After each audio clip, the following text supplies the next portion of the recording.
Halo teman-teman, selamat bergabung dengan saya di channel YouTube saya Harvey Sopir Manalu.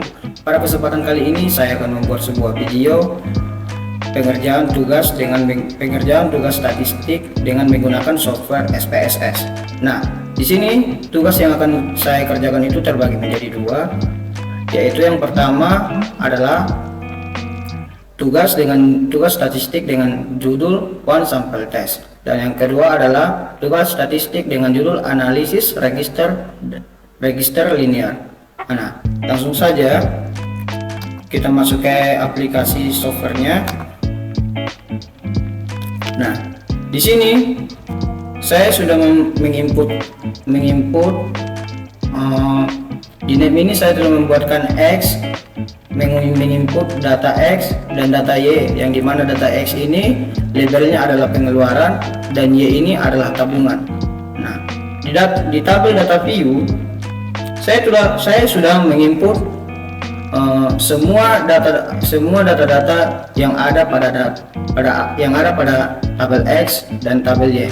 Nah, setelah sampai di tahap ini, selanjutnya kita akan menjalankan atau merankan aplikasi SPSS-nya untuk mendapatkan hasil dari One Sample Test. Nah, langkah selanjutnya yang akan kita lakukan adalah kita akan mengklik analis, lalu compare, mains, dan profession. Lalu setelah itu kita mengklik One Sample Test. Nah, setelah sampai di tampilan ini, kita akan memasukkan label Y, yaitu tabungan, ke dalam tabel test variable. Dan di bawah tabel test variable ini terdapat test value, yang dimana test value ini sudah saya isikan 9,36, yang dimana juga 9,36 ini adalah nilai rata-rata yang ada pada tabel X. Nah, setelah itu kita klik OK, maka hasil dari One Sample Test telah tampil. Nah, di sini terdapat tabel-tabel, dan saya akan menjelaskan tabel yang pertama dan tabel yang kedua. Nah, tabel yang pertama One Sample Statistik, N adalah jumlah sampel yang digunakan, sedangkan min adalah rata-rata dari sampel, dan STD deviation adalah standar deviasi dari data sampel yang mengukur seberapa data dari rata-rata, dan STD error ini adalah standar error dari rata-rata yang digunakan untuk menghitung interval kepercayaan. Pada tabel yang kedua, One Sample Test value ini adalah nilai rata-rata yang sudah kita masukkan tadi, yaitu nilai rata-rata ini kita dapatkan dari tabel X, yang dimana itu kita cari nilai rata-rata dari semua data yang ada pada tabelnya. Nah, T ini adalah nilai T yang dihitung dari uji T, sedangkan DF ini atau Difference of Freedom adalah derajat kebebasan, yang merupakan jumlah sampel yang dikurangi 1 atau N dikurang 1. Signifikansi ini quantitative P ini adalah nilai P atau P dikurang value, yang menunjukkan signifikan statistik dari uji. Jika nilai kurang dari 0,05, hasilnya dianggap signifikan secara statistik. Mean difference ini adalah selisih antara rata-rata sampel dan nilai uji.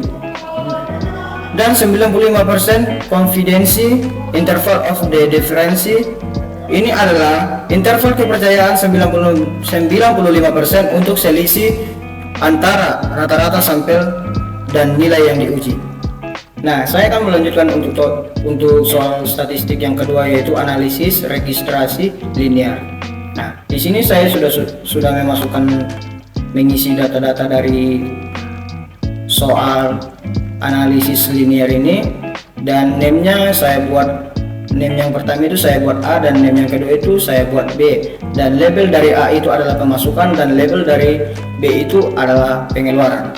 Nah, Di data view-nya juga saya sudah mengisi data-data yang terdapat pada tabel A dan tabel B. Nah, untuk menjalankannya atau menampilkan hasil dari data yang sudah kita masukkan ini berbeda dengan tugas yang pertama tadi atau soal yang pertama tadi yang yaitu one sample test. Di sini kita akan masuk ke analis juga. Lalu yang pertama untuk soal yang pertama tadi kita masuk dari compress, min, dan provision.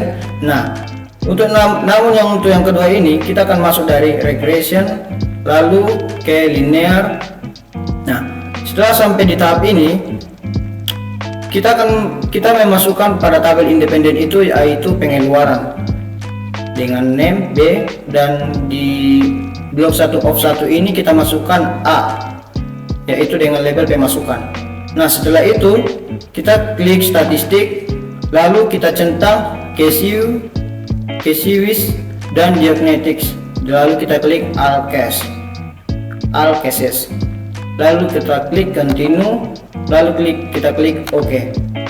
Nah, setelah itu hasil dari data-data yang sudah kita inputkan itu akan tampil. Nah, di sini saya akan menjelaskan tabel dari hasil data yang sudah kita input, yaitu R adalah koefisien korelasi antara variabel dependent dan independent. R square menunjukkan proporsi variabilitas dalam variabel dependent yang dapat dijelaskan oleh variabel independen. Dan yang adjusted R square adalah mengoreksi nilai R square berdasarkan jumlah variabel dan ukuran sampel. Demikian teman-teman untuk video kali ini, yaitu mengerjakan tugas statistik dengan menggunakan software SPSS. Jika terdapat kesalahan mohon dimaafkan, dan jika bermanfaat mohon di subscribe. Terima kasih.